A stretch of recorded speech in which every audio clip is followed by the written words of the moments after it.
Hello everyone, welcome back to another review on my channel. My name is lskull16 and today we're taking a look at the McFarlane Toys Kyle Rayner Green Lantern from the Blackest Night story arc, I think. I don't exactly remember, Darkest Night, something like that. But I have always loved Green Lanterns and all the storylines that have come out of that character.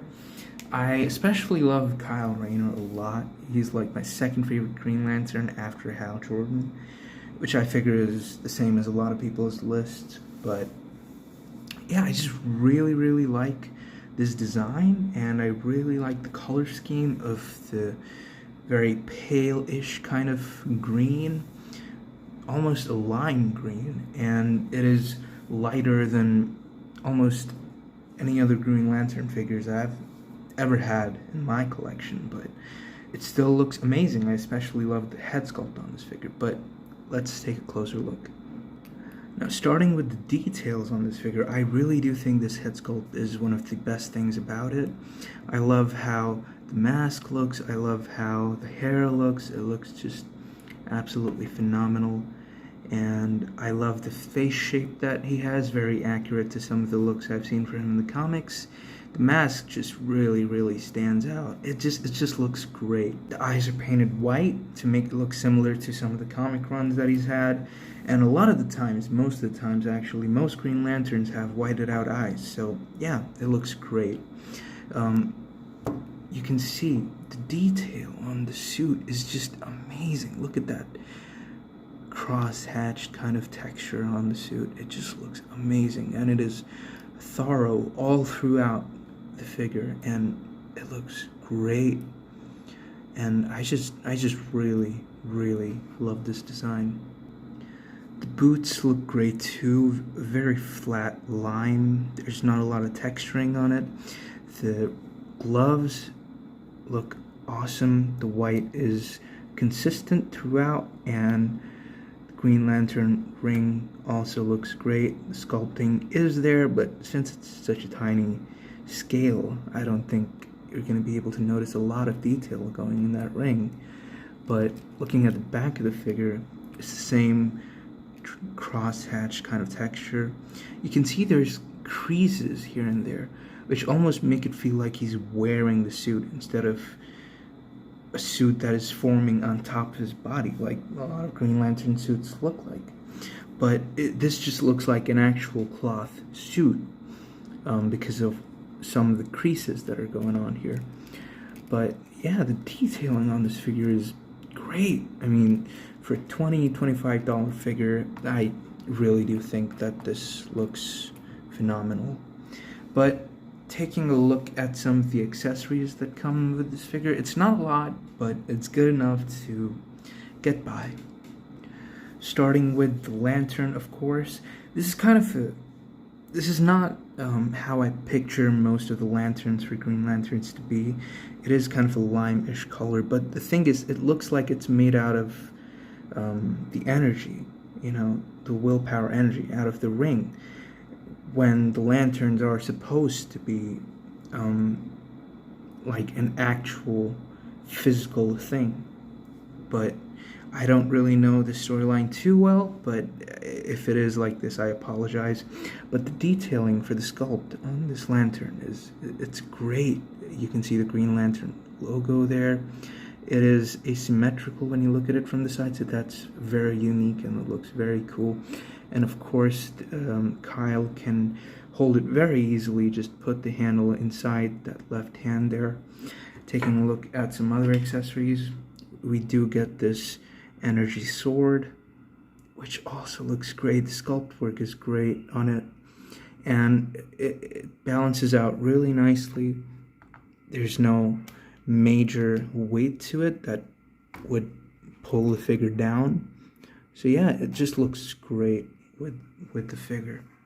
Taking a look at the last accessory that comes with it is this plain McFarlane DC base.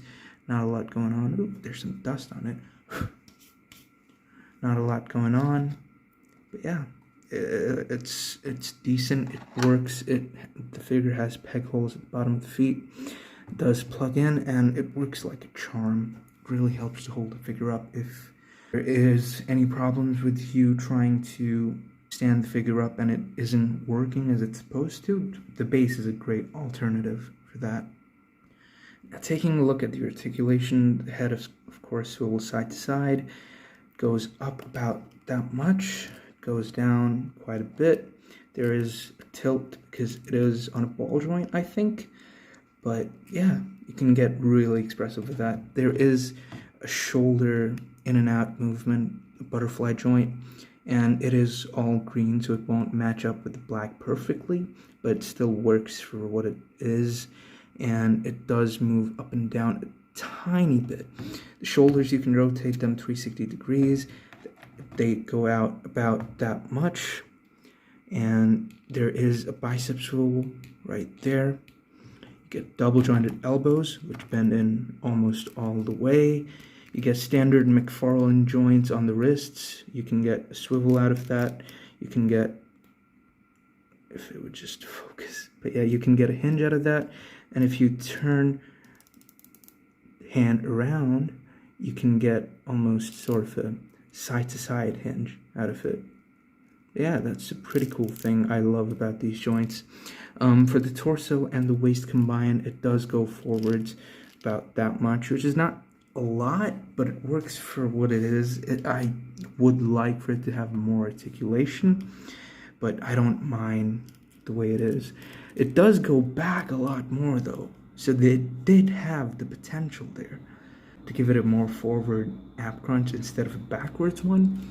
But hey, it works. I've never really had any problem posing the figure, so I don't have too many issues with that. The legs do go forwards that much.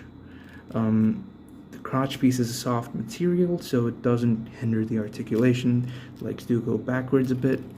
To go outwards all the way, that is great range on a figure, like for 20-25 bucks. Even some Spider-Man figures don't get that much range. Double jointed knees, and then you get swivel at the boots, up and down, pivot side to side, and it isn't too much of an angle to this, so you might have to use the swivel to make the ankle rocker work. And there is, of course, a toe joint.